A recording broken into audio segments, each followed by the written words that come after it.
was that scrum in the third period like? Fun. It's fun getting those. You're into it, and they're a big physical team, and when you're out there, we don't like them, they don't like us. So, that's a fun part of hockey, and obviously I like how we stood up for each other, and not gonna kind of take any even if they're a little bigger.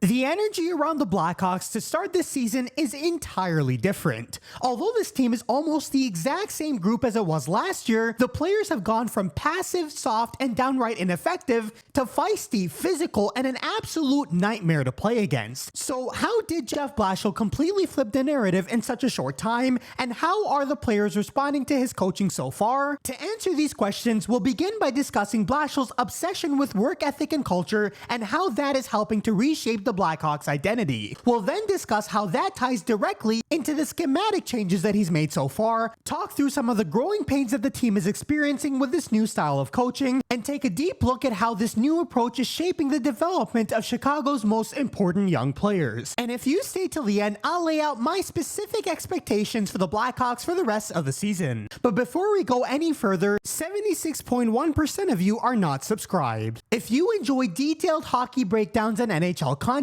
then you'll love being a part of this community. Our goal is to hit 1,000 subscribers by the end of the year, so hit that button to help out the cause. And now that you've done that, let's talk about how one coaching hire has completely transformed the energy around the Chicago Blackhawks. For years and years, the Hawks have been completely dysfunctional. From Jeremy Colleton to Derek King to Luke Richardson to Anders Sorensen, every coach brought new schemes, new styles, and new promises, but the team never seemed to respond. They finished last year with yet another bottom two finish, but even worse than the team performance was the troubling regression from the young players who were supposed to be a part of the solution. When Bedard began his long sophomore slump, the coaching staff responded by shuffling his line repeatedly, even putting him on a checking line with Jason Dickinson and Joey Anderson at one point, which only made the problem worse. His body language faltered, his skating output became much worse, and he was accused by Paul Bissonnette of all people of playing pawn hockey. And he wasn't alone either.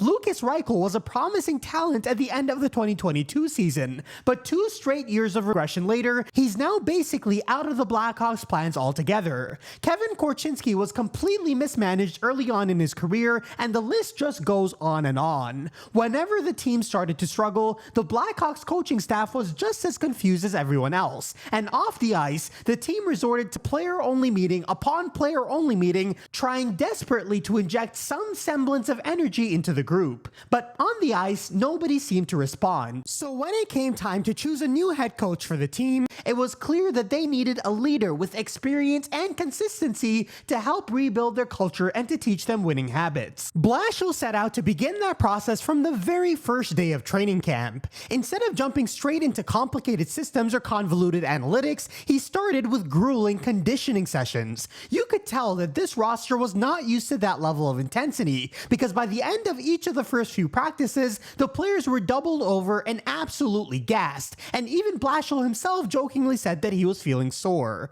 But like everything he does, there was a purpose behind it. In all his previous stops, Blashill has preached teaching fundamental habits to build system play instead of the other way around. So once the team showed signs of improving their work ethic and conditioning, he then shifted to well-structured practices built around simple, habit-driven concepts. But as important as structure and fundamentals were to Blashill during camp, his top priority was not systems. It was re-establishing the culture that this team had been missing. After all, Blashill is a Babcock disciple, and this emphasis makes that obvious. Except, thankfully, he doesn't steal young players' phones to try to make a point. In any case, from the opening face-off of the season, the Blackhawks have played with newfound pride and have fought for one another, both metaphorically and literally. And whenever given the opportunity, the coaches have repaid that effort repeatedly by standing up for their players as well. This was most obvious against the Canadiens, when the Blackhawks took 10 minor penalties and almost all of them were completely deserved. I have no doubt that Blashill was furious at his team for this lack of discipline behind closed doors, and yet for nearly every call, he was yelling from the bench, arguing at the refs, and standing up for his team anyway. The contrast between this fiery attitude and the lackadaisical tone of the Blackhawks in previous years is almost laughable. Anders Sorensen summed it up best last season when he said,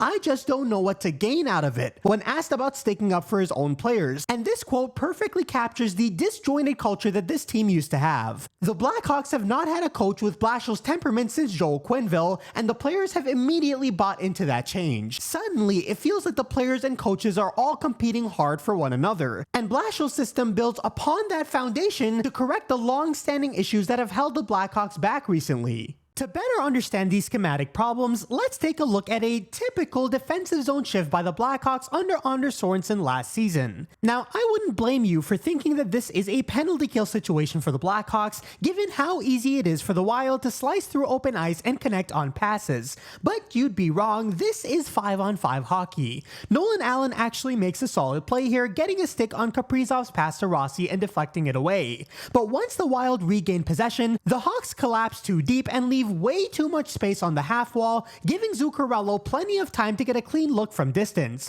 This initial shot is stopped, but the rebound drops right to the now richest man in the NHL, who taps it in for maybe the easiest goal of his career. With defensive zone coverage like this, it's no surprise that the Blackhawks were second worst in the NHL in goals against last season. Now, there are three interesting things to note about this play. Firstly, notice the large gaps in the zone coverage. Because the Blackhawks were so focused at trying to cover the entire span of the defensive zone, they were essentially covering nobody, and each zone had massive holes between them that the Wild could exploit with quick passes.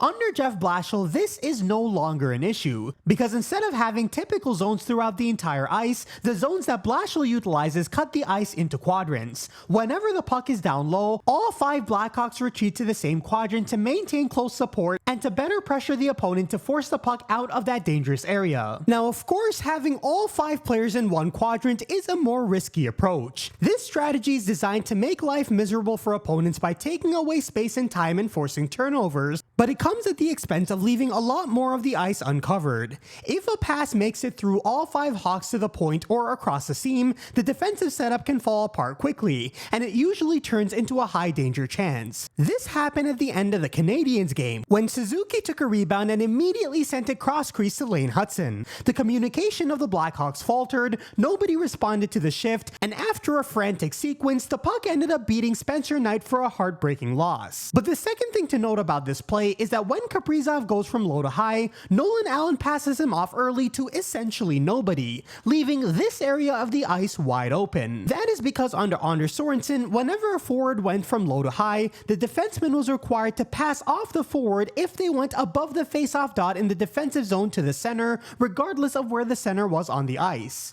On this play, because Bedard, who's the center on the play, was all the way on the other side of the ice, it takes him a good 4 to 5 seconds to even reach that zone. Under Blashill, this is again no longer an issue. Whenever a forward goes from low to high the way Kaprizov does, the defenseman no longer has to pass him off to anybody. Instead, he's allowed to maintain pressure on the forward man-to-man wherever he goes to try to force a turnover, and the rest of the team simply rotates to maintain a good structure behind him. As Jason Dickinson put it, it sounds so simple to say, but if you have a chance to get the puck, go get it. Everyone else can make reads off of that. Now, the downside to this strategy is that it introduces interesting situations where defensemen are covering near the blue line, an area that they're far less accustomed to playing defense at, which really puts their agility and defensive awareness to the test. Luckily, the Blackhawks have a very athletic group of young defensemen, and although they've been in this position fairly often early this season, they've handled it well so far. And on the flip side, on rotations, it's pretty common that offensive forwards are caught in positions that defensemen usually are. And although players like Connor Bedard have adjusted well so far to those situations, it remains to be seen whether that is feasible long term. And on that note, the third thing to notice is how passive all of the Blackhawks are at staying in their respective zones. This made it super easy for Marco Rossi to occupy Seth Jones' stick in one zone, drag him out out of position and into Nolan Allen's zone and leave the back post completely wide open for Kaprizov's goal.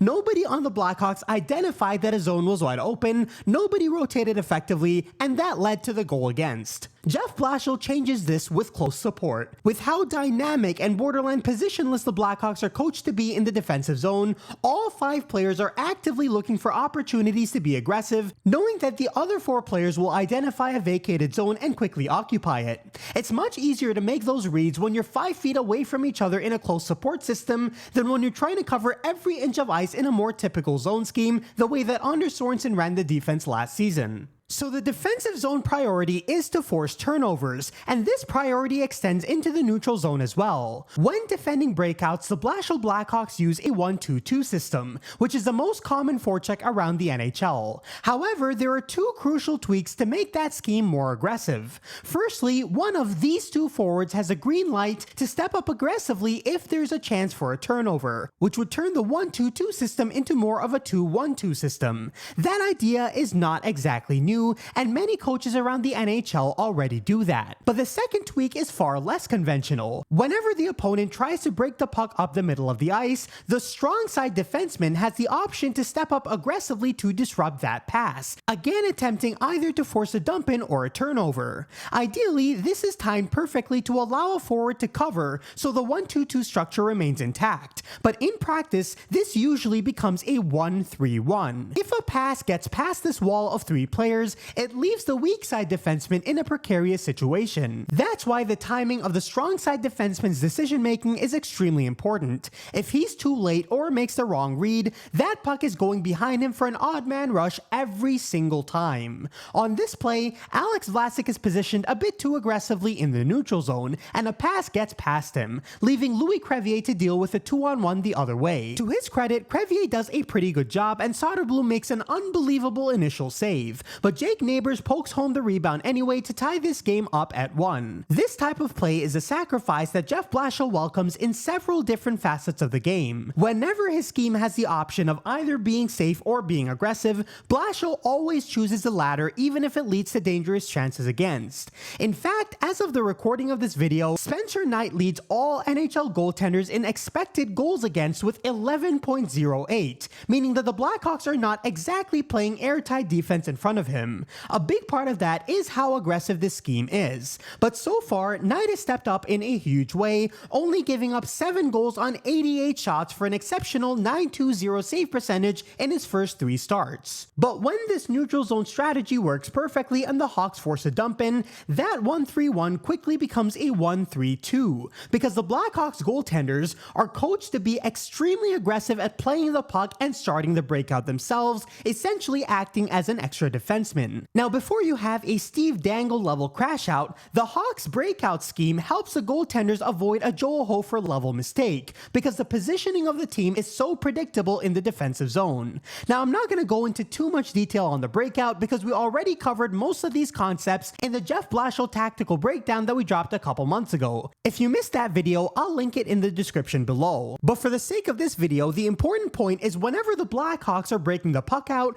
they already know that there's at least one player, if not 2, along the boards on the strong side of the ice. There's also another player in close support in the middle, ready to start the transition, and there's a weak side defenseman activating freely to help to get a numbers advantage. And when playing the puck aggressively, if the goaltender is able to bypass the first layer of the opponent's forecheck, the team is only a couple completed passes away from getting an odd man rush the other way. On opening night, the Blackhawks faced the Florida Panthers, one of the most tenacious forechecks in the NHL. Spencer Knight began this play behind the net, and the Florida Panthers came hunting. But because of the way the Blackhawks breakout works, Spencer Knight knew that he just needed to yeet the puck up the boards on the strong side of the ice past the first layer of the Florida forecheck. Sure enough, his teammates were positioned perfectly along the boards to start the breakout, and a couple passes later, Frank Nazar was in on a breakaway and he made no mistake. But as satisfying as this balance in Blashill's scheme is, it is of course not without its deficiencies. Firstly, with how aggressive the scheme is,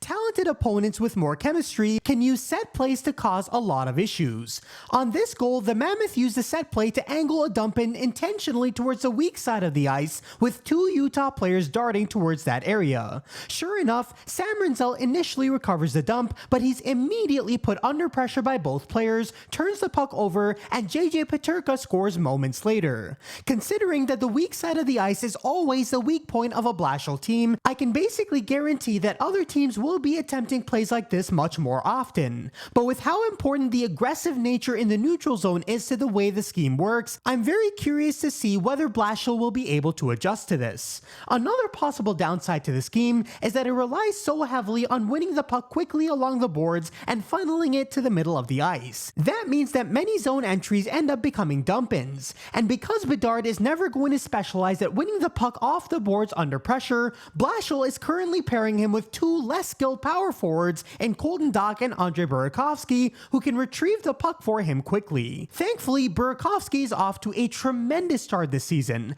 but I do have questions on whether Blashill would be able to incorporate another smaller skilled winger alongside Bedard on that top line if they need to. But frankly, who cares about any of these criticisms? All of these issues are centered on scheme, but the Blackhawks are not a fancy pants offensive scheme away from being Stanley Cup contenders anyways. This is a young team that needs to learn fundamentals, and from that point of view, there is nobody better for the development of these young Blackhawks than Jeff Blashill. So, chef's kiss, I have no real notes. And for the rest of the season, my expectations are not to win every game 8-3, and they're not to reach the playoffs. I still think it's too early for that. But it is crucial to maintain this surge in culture regardless of what adversity hits the team. It feels great that the national media finally gets to see the Blackhawks as the exciting team that we already knew that they were. It feels awesome to hear Paul Bissonnette walking back his pond hockey comments. Well, Connor, that was definitely the opposite of pond hockey, so incredible job tonight. Great job, guys. Yeah, Congratulations. All right. And it's great to see Connor Bedard and Frank Nazar leading the charge for what already looks like the most promising Blackhawks team since the dynasty ended. But the real test will come when adversity hits.